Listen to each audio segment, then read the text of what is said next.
할렐루야, 예수님 안에서 반드시 좋은 일이 있습니다. 중국 진나라의 시황제는 중국을 최초로 하나로 통일한 황제로 그 업적을 인정받고 있습니다. 이 진이라는 나라 이름이 오늘날 영문의 차이나가 된 것이죠. 그런데 그런 그가 후대에 폭군으로 불리게 된 사건이 있었습니다. 바로 분서경유 사건입니다. 즉 시황제는 황제가 된 후 유교의 책들을 불살라 태워버리고 유학자들을 구덩이에 매장해서 죽였습니다. 물론 그가 미쳐서 이유 없이 이런 일을 저지른 것은 아닙니다. 당시 중국은 여러 나라들로 나뉘어져 있었습니다. 그리고 저마다 봉건제로 각 나라의 영주들이 세습해서 나라를 다스리고 있었죠. 그런데 진나라가 급격히 세력을 확장하면서 마침내 중국을 통일하게 되었습니다. 그러자 지방 세력을 인정하지 않고 중앙에서 보낸 관리들이 지방을 다스리게 했습니다. 이에 반발한 유학자들이 말을 듣지 않자 먼저는 그들이 따르는 유학에 관련된 책들을 다 모아서 불태워버리고 학자들마저 죽인 겁니다. 결국 시황제는 이로 인해 폭군 오명을 얻게 되었고 진나라는 시황제 다음 때에 멸망하고 말았습니다. 이와 비슷한 사건은 20세기 중국에서도 일어났습니다. 1949년 중국 공산당의 마오쩌둥이 중국을 통일했습니다. 그때부터 중국은 공산주의 국가가 되었습니다. 그런데 1960년부터 이른바 문화대혁명이 일어났습니다. 마오쩌둥은 중국 인민대중을 잘 살겠다고 대약진 운동을 전개했지만 실패로 돌아갔죠. 그러자 자신의 위치를 다시 공고하게 하기 위해서 가난한 민중과 학생 폭력운동을 통해 자본주의와 봉건주의, 관료주의, 서양 사상이 중국 곳곳에 암약하고 있으니 이것을 제거해야 된다고 주장한 겁니다. 이를 통해 기득권 세력을 몰아내고 서구에 물이 든 것을 다 없애야 한다고 하면서 적게는 수십만 명, 많게는 수천만 명의 사람들을 죽였습니다.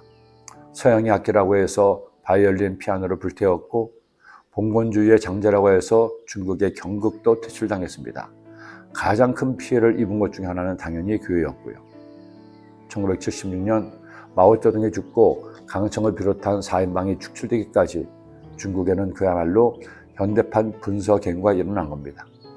그런데 이런 일이 2600년 전 예루살렘에도 있었습니다. 하나님께서는 예레미야에게 하나님의 말씀을 전하셨습니다. 예레미야는 그 말씀을 하나님께 받아 선포하고 그 선포된 말씀을 예레미야의 충실한 제자 바룩이 적어 내려갔습니다. 그렇게 기록된 하나님의 말씀이 시드기야 왕에게 전달되었습니다. 그런데 신하 여후디가 이 말씀을 읽었을 때 시드기야 왕이 어떻게 했나요? 그들의 죄를 깨닫고 회개했습니까? 하나님의 말씀처럼 바벨론에게 항복하기로 결의했나요? 그는 하나님의 말씀을 듣고 이렇게 반응했습니다. 왕이 여후디를 보내어 두루마리를 가져오게 하매 여후디가 서기관 엘리사마의 방에서 가져다가 왕과 왕의 곁에 선 모든 고관의 귀에 낭독하니 그때는 9째 달이라. 왕이 겨울 궁전에 앉았고 그 앞에는 불 피운 화로가 있더라. 여후디가 서느 쪽을 낭독하면 왕이 면도칼로 그것을 연하여 베어 화롯불에 던져서 두루마리를 모두 태웠더라. 시드기야는 하나님의 말씀을 받아들이지 않았습니다. 오히려 말씀이 적힌 두루마리를 칼로 자르고 불에 태워버린 겁니다. 하나님 말씀을 말씀으로 받지 않고 태워버린 시드기야. 결국 그는 회개할 기회를 놓치고 그도 불에 타워지는 듯한 고통을 받고 바벨론의 포로로 끌려가고 말았습니다. 하나님의 자녀는 하나님의 말씀을 가벼이 여겨서는 안 됩니다. 하나님께서 내게 들려주시는 말씀을 삼가 듣고 회개할 것을 회개하고 새롭게 할 것을 새롭게 해야 합니다.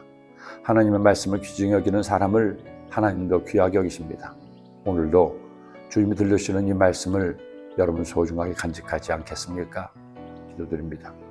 사랑의 주님, 오늘 주의 말씀 주셨으니 이 말씀 마음에 꼭 새겨서 달고 더 단순 하나님의 말씀 되도록 인도하여 주옵소서.